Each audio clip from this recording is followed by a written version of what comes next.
da sua atenção para ouvirmos a palavra de Deus, compartilharmos da palavra, e eu gostaria que você pudesse prestar bastante atenção, que é um assunto bem importante. Todos os assuntos que nós temos na pregação da palavra de Deus são importantes, porém, os assuntos que nós vamos tratar aqui no dia de hoje é um assunto que tocou muito no meu coração nesses dias que se passaram desde a sexta-feira. Como a Vanessa acabou de falar, nós recebemos uma notícia que nos deixou muito tristes.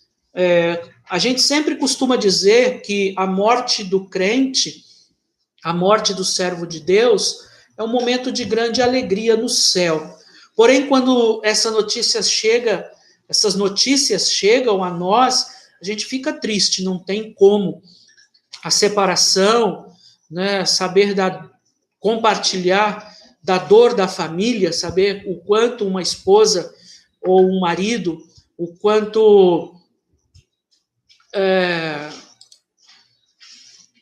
os filhos sofrem com a separação, mesmo que seja momentânea, que um dia nós vamos nos encontrar novamente no céu, mas muitos dos momentos da vida vão ser privados de compartilhar juntos, né? O casamento de uma filha, o nascimento de um neto.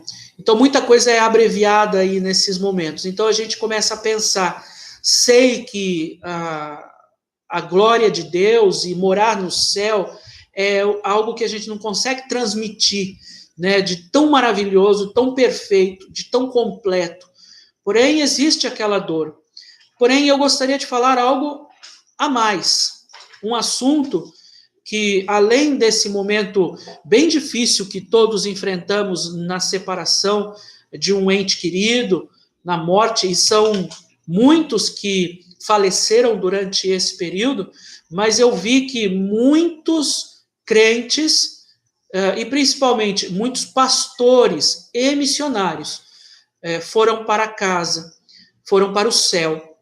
E isso nos deixou com um pensamento bastante importante para transmitir para os irmãos, e eu sei que eu faço parte de alguns grupos de pastores no WhatsApp, sei que tem sido uma constante nas conversas entre os pastores, né? Porque, pense, há muitos e muitos anos, já há muitos e muitos séculos, talvez, nós não tínhamos notícia de tantas perdas de crentes, de servos de Deus que morreram, né? Tantas perdas para a obra de Deus nessa terra. Muitos servos foram chamados durante este último ano para a casa do Senhor. E a questão principal aqui é: quem vai ocupar o lugar destes que se foram? Nós tivemos notícia de muitos pastores, muitos missionários, como foi o caso, por exemplo, do irmão Aguinaldo, missionário da Rocha Eterna. Talvez foi um dos que mais teve repercussão, porque ele não pastoreava apenas uma igreja, né? Ele visitava constantemente ele visitou centenas e centenas de igrejas batistas fundamentalistas pelo país, e ele foi realmente um grande exemplo de pai, de marido, um grande exemplo de servo de Deus, um grande exemplo de missionário. E, além disso, foi meu amigo pessoal e também foi o meu colega no seminário. Nós fizemos 3 anos de seminário juntos. Então, foi realmente uma notícia que me abalou. A gente, quando começa a perder pessoas que são mais próximas, a gente começa a ficar com o coração mais apertado, mas sempre a gente sabe que nada acontece fora da vontade de Deus, e que é preciosa aos olhos do Senhor a morte dos seus santos. Então, ele está num local melhor, ele está sendo consolado por Deus, ele foi abraçado por Jesus, e ele sempre foi melhor que eu em tudo, né? E aí eu até brinquei, mandei uma mensagem no grupo dos pastores, falei, até ir para o céu antes, ele foi antes de mim. Então, uma pessoa privilegiada foi o pastor Aguinaldo. E não saiu da minha cabeça o pensamento, né? Como a seara ainda é tão grande, a seara ela é grande, e o número de trabalhadores, depois desse ano que passou, agora é ainda menor. Eu gostaria de compartilhar com os irmãos alguns versículos bíblicos e alguns pensamentos da palavra de Deus, e o primeiro deles está em Ezequiel 22, versículo 30. Ezequiel 22, 30 diz assim: busquei entre eles um homem que tapasse o muro e se colocasse na brecha perante mim, a favor desta terra, para que eu não a destruísse, mas a ninguém achei. Vamos orar? Senhor, meu Deus e meu Pai, neste momento nós oramos, pedindo que a palavra de Deus possa mexer com o coração das pessoas, possa entrar na mente e nos pensamentos de cada um que ouve esta mensagem agora, ao vivo, ou em outro momento, né, nessas plataformas de redes sociais que vão ficar gravados. Ó Deus, essa mensagem ela é eterna, mas por motivo de termos tido tantas pessoas que nos deixaram, tantos obreiros que estavam trabalhando nesta seara tão grande, tantas pessoas que estavam na brecha e faleceram por conta deste vírus maldito, nós oramos, ó Pai, que a graça de Deus, as mãos do Senhor, possa agir na vida dos crentes, fazendo com que eles possam se levantar e se colocar na brecha, ocupando os lugares que foram deixados. Em nome de Jesus, eu oro e te agradeço. Amém. Esse texto profético de Ezequiel 22, 30, ele talvez nunca tenha sido, pelo menos nos últimos séculos, tão atual quanto para os dias de hoje. Né? Nós ouvimos aqui nesse texto de Ezequiel 22, 30, falando sobre as brechas. Né? O Senhor Deus ele estava procurando um homem que tapasse o muro e se colocasse na brecha, né? Em favor dessa terra. O primeiro desenho das crianças, as crianças vão desenhar um muro, um grande muro, vão desenhar um muro, tem que fazer os tijolinhos, tá bom? Vão fazer desses 4 desenhos um muro, e vão fazer nesse muro uma grande rachadura, uma brecha que dá até para enxergar do outro lado. Então, é um muro que tem uma brecha. Esse é o primeiro desenho das crianças. E o nosso primeiro ponto é com relação às brechas, né? No texto que nós vimos em Ezequiel 22, 30, é um texto que fala sobre brechas, e quando nós ouvimos falar sobre brechas, isso sempre nos remete a pensamentos de lembranças ruins, coisas ruins, né? Pois se alguém está pecando, por exemplo, tem até uma frase que se usa muito, se alguém está pecando, ou se alguém está dando lugar ao diabo, se tem aquela frase comum que se diz, fulano de tal está dando brecha, né? Não sei se você já ouviu, eu sou evangélico, sou cristão já há muito tempo, passei por outras denominações, inclusive, e era uma frase muito comum de dizer, ó, não dê brecha para o inimigo. As pessoas, elas nos exortavam, né? Mas o que são brechas? Você, por exemplo, imagine, você, Patrick, por exemplo, ou qualquer outro irmão que trabalha na construção civil, imagine você construindo um muro, né? E quando você acaba de construí-lo todo, você fecha ele todo, e aí você separa apenas um lugar para colocar o portão, né? Você não vai fazer o muro todo sem um local para pôr o portão, né? senão ninguém entra e ninguém sai. Quem estava lá dentro não sai mais, quem está de fora não consegue entrar, o proprietário não consegue entrar. Então ele precisa de um local, né, na medida, né, para colocar o portão. Então vai ficar aquela brecha para ele colocar o portão, né, para que tanto ninguém, aí depois com o portão, ninguém possa entrar na propriedade dele sem autorização.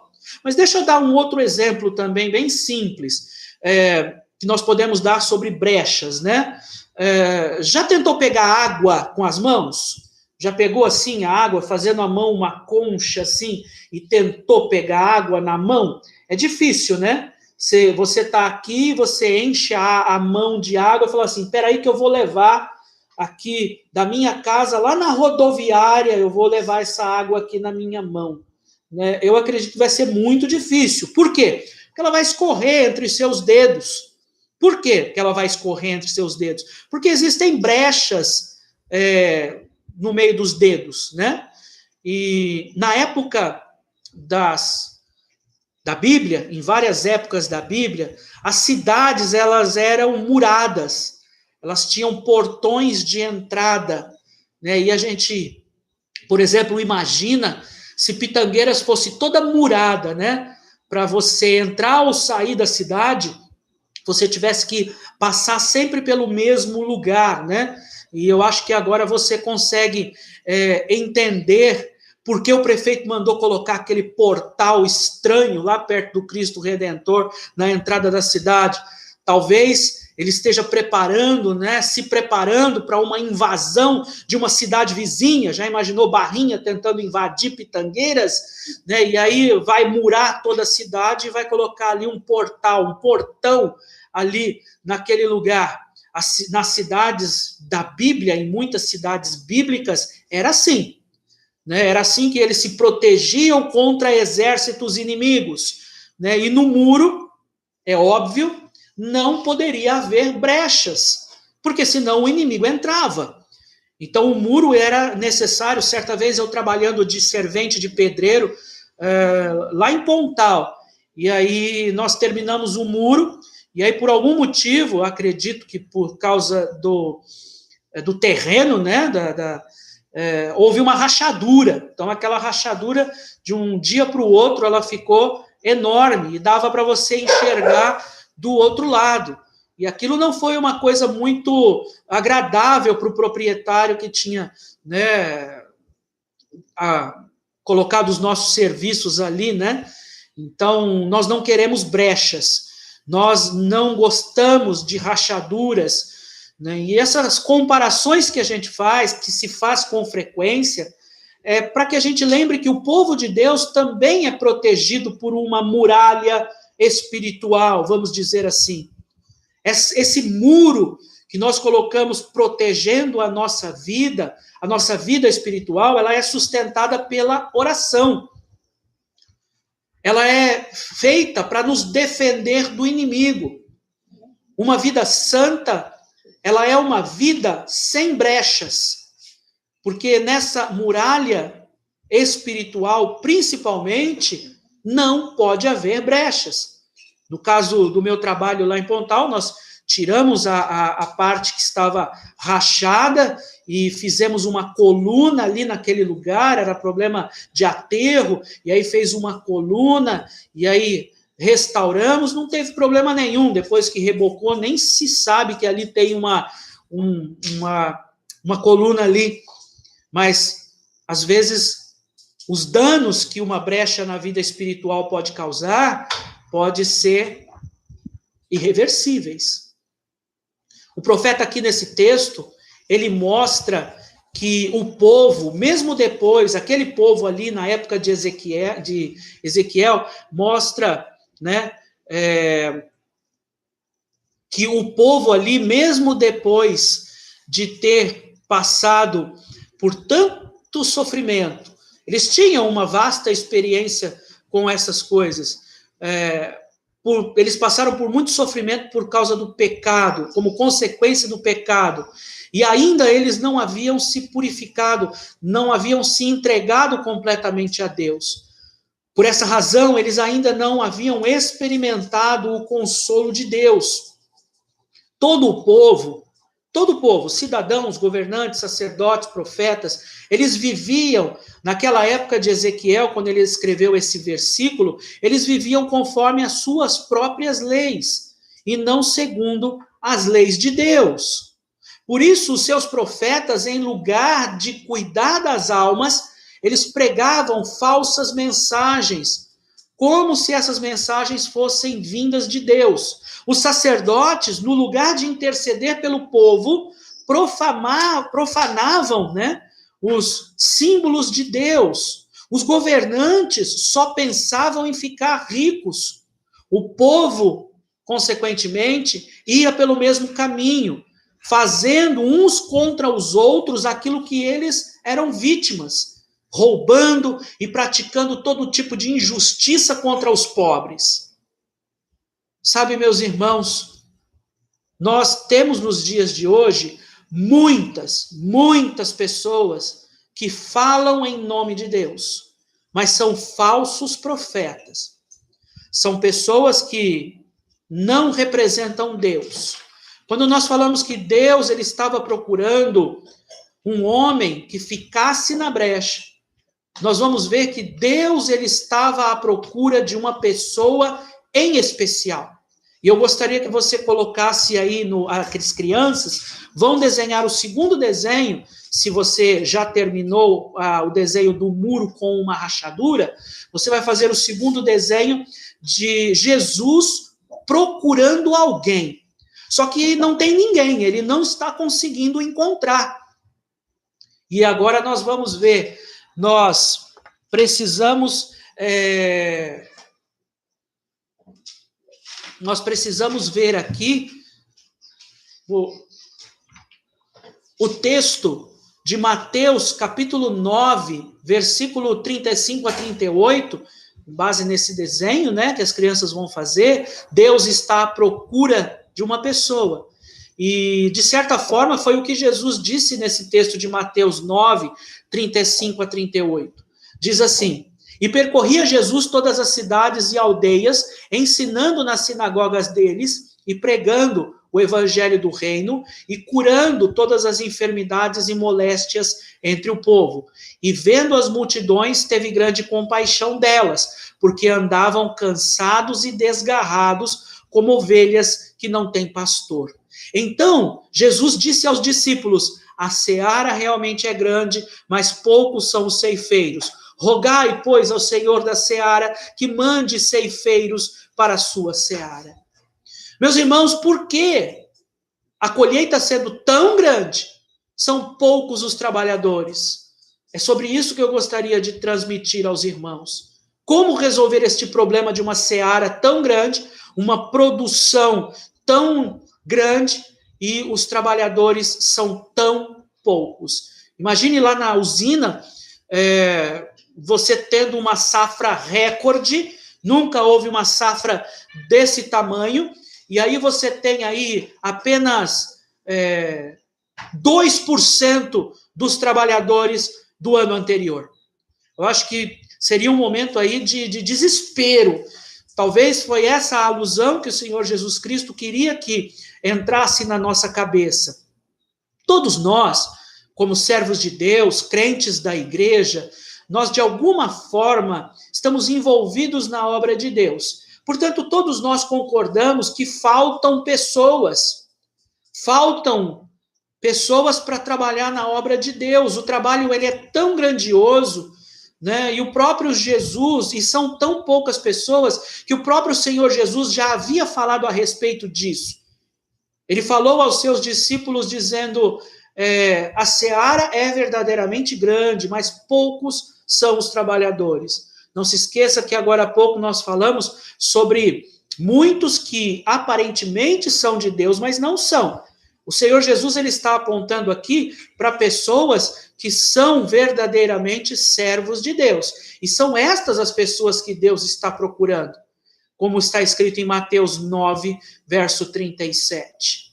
Eu mesmo já me questionei muito e já conversei com muitos irmãos em Cristo sobre essa realidade.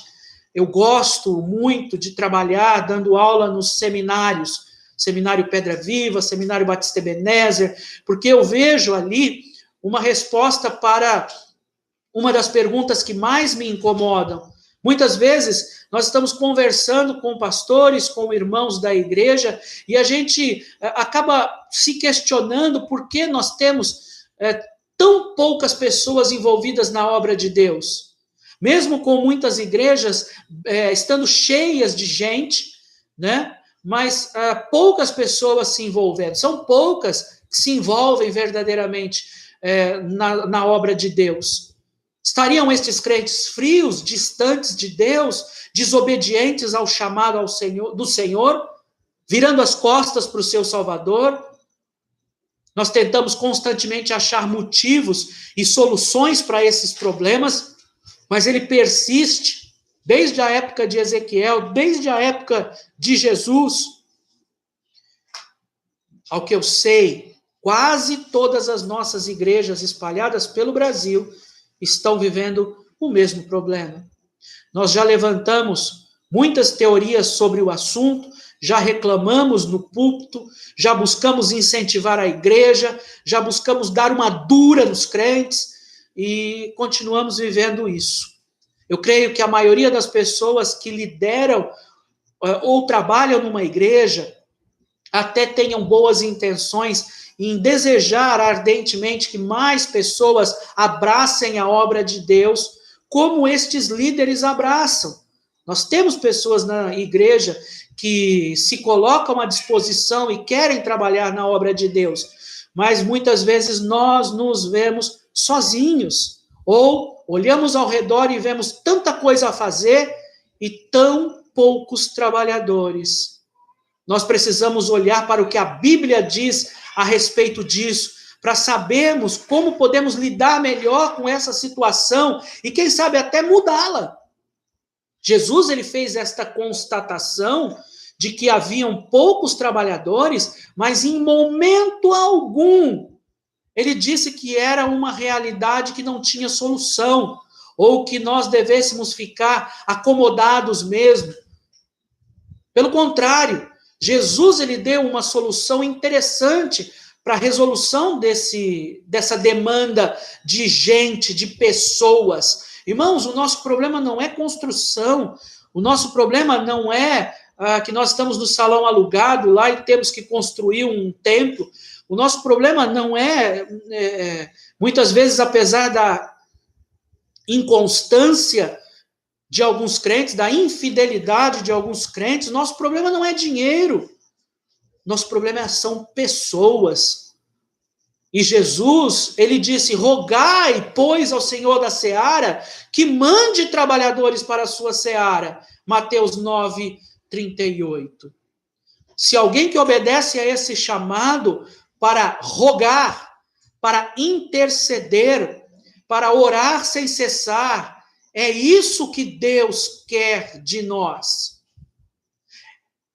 Eu gostaria que as crianças agora desenhassem o terceiro desenho, colocando uma pessoa orando de joelhos, tem que ser de joelhos, porque a gente não roga, a gente não intercede, se não for de joelhos, e com as mãos para o alto, clamando.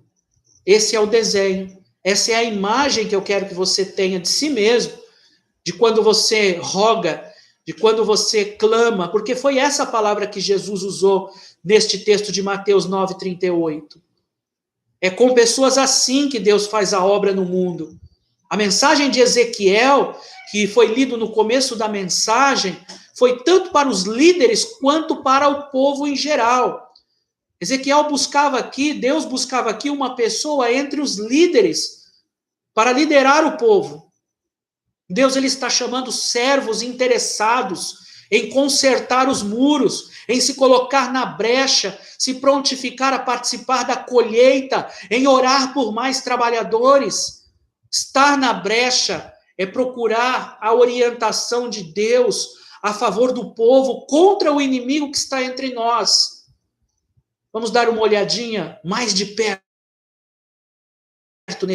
O muro, meus irmãos, ele é muito importante e por isso não pode haver brechas para você ver a importância de procurar pessoas que possam estar de pé em frente destas brechas. O muro é uma linha de demarcação. Quando você tem o seu muro aí na sua casa, você sabe que do lado de lá do muro é a casa do vizinho. Nós sabemos que é muito perigoso você, por exemplo, pular um muro. Se você chegar lá, você pode ser morto pelos pitbulls do vizinho, você pode ser, ele pode te confundir com um ladrão, e se ele tiver o porte de arma, enfim. Isso é uma demarcação dizendo, daqui para cá não é seu, daqui para cá pertence a outra pessoa. É uma demarcação, fique no seu lado. Um muro derrubado, ele precisa ser reparado. Deus, ele nos quer reparando os muros. Se os muros estiverem derrubados, nós não vamos saber qual é o limite, nós não vamos saber qual é a demarcação. Esse é um grande problema. Uma falta de uma linha demarcatória, e a falta dessa linha impede das pessoas entenderem o que é pecado, o que é de Deus e o que não é. Por isso nós temos que ter pessoas demarcando, mostrando, pregando, dizendo, isto é errado, não ultrapasse as linhas. Quanto mais pessoas nós tivermos na igreja pregando, quanto mais Deus, ele nos ver na brecha do muro, pregando, para nos colocarmos. É essa a vontade de Deus, ele quer que nós nos coloquemos na linha de frente, para interceder pelo povo, para mostrar as demarcações do muro, para dizer o que é pecado, para pregar a palavra de Deus real, verdadeira e sem mistura, como nós vimos a denúncia de Ezequiel lá nos capítulos 20, 21, 22, 23. Deus, ele está procurando pessoas que queiram pagar o preço de estar reformando ou protegendo o povo nas brechas. Deus procura, em último lugar, pessoas que queiram se esforçar. Deus procura empenho. Deus procura pessoas que estejam dispostas a interceder, a rogar ao Senhor da seara pelo povo, estar de pé diante de Deus, diante das brechas, se colocar à disposição com vontade, com o desejo de fazer a obra de Deus. Estar em pé sugere o oposto de estar descansando. Há muita gente que quer ficar sentada diante de Deus, se acomodou às cadeiras da igreja, está satisfeito em apenas ouvir, mas Deus, ele quer pessoas que se disponham a se colocar de pé, nada de descanso. Em Isaías capítulo 62, versos 6 e 7, diz assim, coloquei sentinelas em meus muros, ó Jerusalém, jamais descansarão, dia e noite. Vocês que clamam pelo Senhor, não se entreguem ao repouso e não lhe concedam descanso, até que ele estabeleça Jerusalém novamente e faça dela o louvor da terra. Nós temos uma grande obra, nós temos um grande trabalho a fazer. Não é hora de diversão, não é hora de descanso, principalmente se você entender o chamado de Deus. Estar em pé, como o Senhor, ele clama aos seus servos diante dele, diante das brechas, sugere persistência. Não existe outra forma de fazer a vontade de Deus. Se você está chateado, está triste, se você está doente, está com saúde, se você está alegre, está triste, se você tem dinheiro, se você está passando algum tipo de privação, se você mora numa casa boa ou numa casinha mais ou menos, você precisa continuar servindo a Deus. Você precisa continuar servindo àquele que te chamou. É compreender, por exemplo, Quando o apóstolo Paulo diz em 1 Tessalonicenses, capítulo 5, versículo 17, orai sem cessar. Estar na brecha é ser um guarda dos muros, dos próprios muros da sua família e dos muros da igreja. É estar na brecha, é estar diante de Deus. A vida cristã é uma jornada que se faz com os olhos fixos em Deus, olhando para Jesus. Nesse sentido, não tem nada a ver com uma religião institucional. Não estou falando aqui de religiosidade, não estou falando aqui de farisaísmo, mas é algo interior, algo que vem da alma, do coração. É uma disposição para servi-lo. Deus não está apenas lá no futuro, para onde nós estamos indo, para onde nós estamos caminhando. Deus, ele é o nosso presente. Deus, ele é o nosso agora. Se você vive apenas uma vida esperando o futuro, saiba que o futuro se constrói no presente. Quando oramos, por exemplo, nos colocamos na brecha. Nos lembramos de pedir para Deus mais irmãos dispostos a trabalhar na obra e nos mantermos firmes e santos, longe do pecado. Se é verdade que o pecado nos mantém longe da oração, também é verdade que a oração nos mantém longe do pecado. Estar na brecha é buscar a orientação de Deus. Estar na brecha é orar, mas orar pelos outros.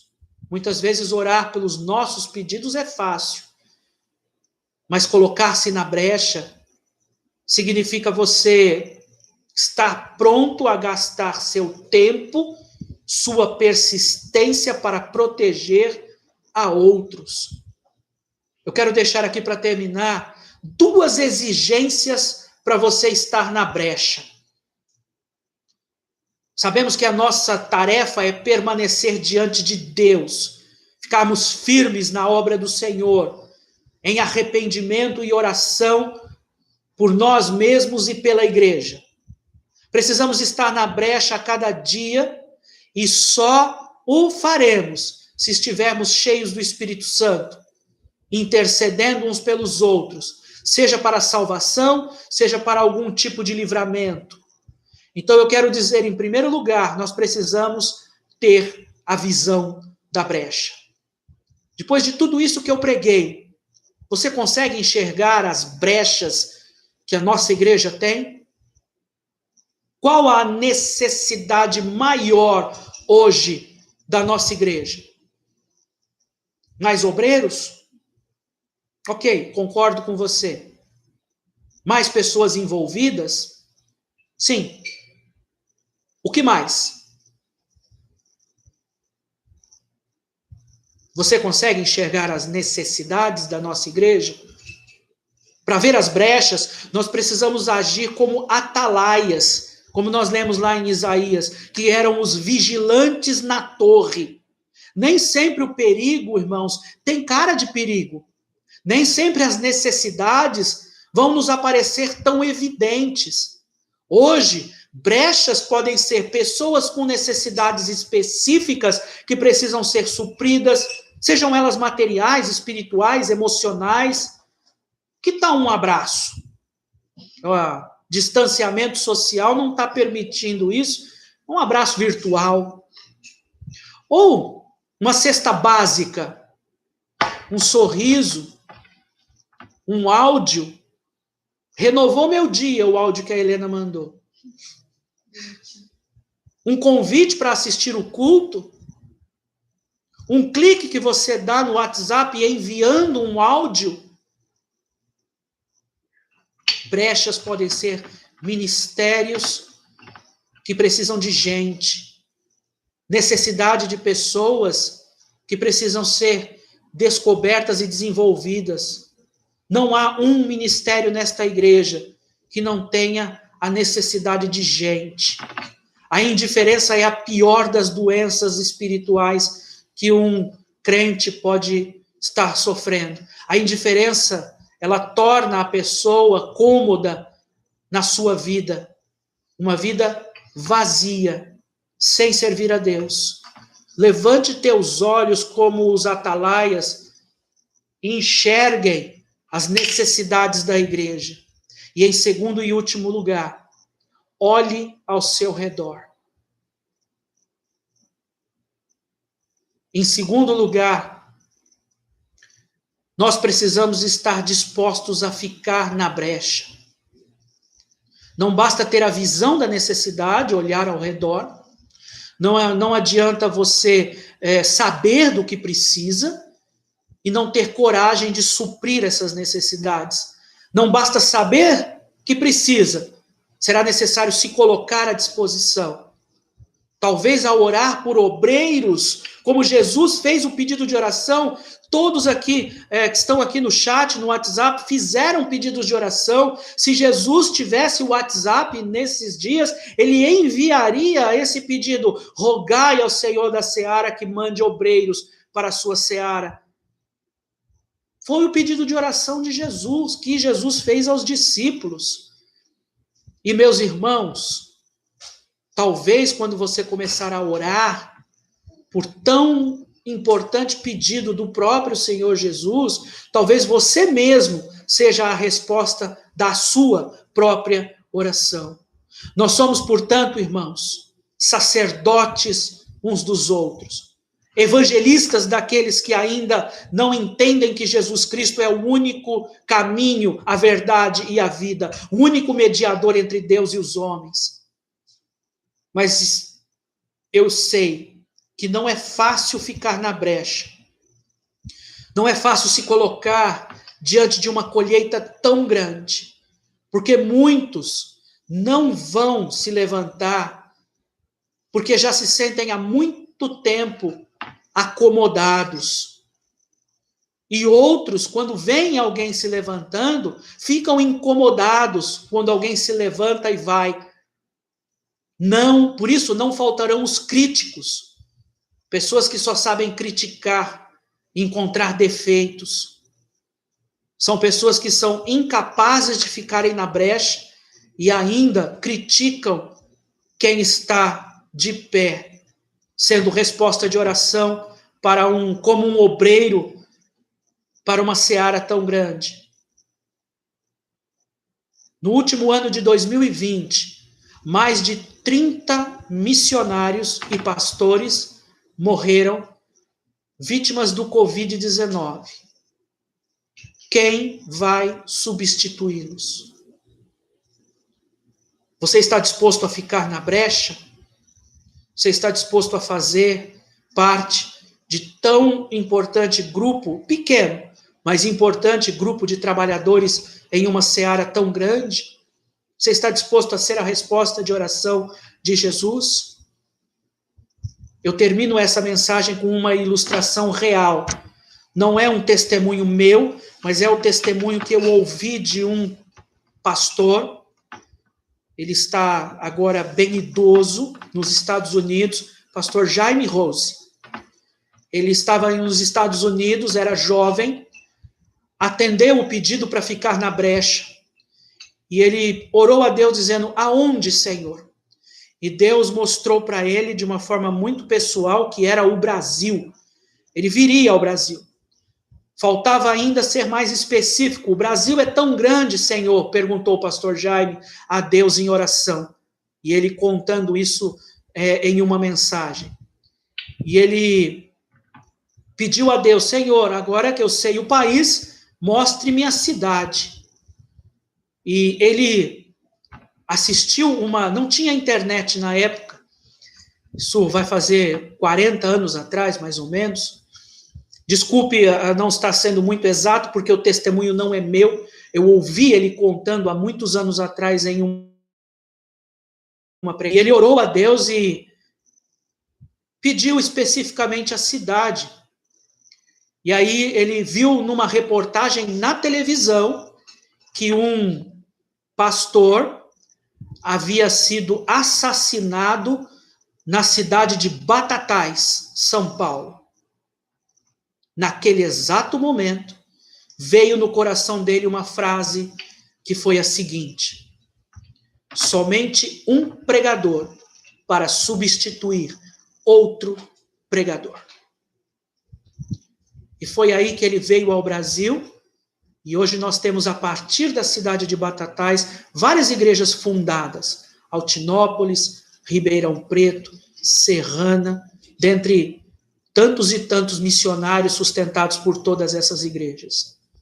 Tudo porque alguém aceitou ficar na brecha. Vamos ficar na brecha?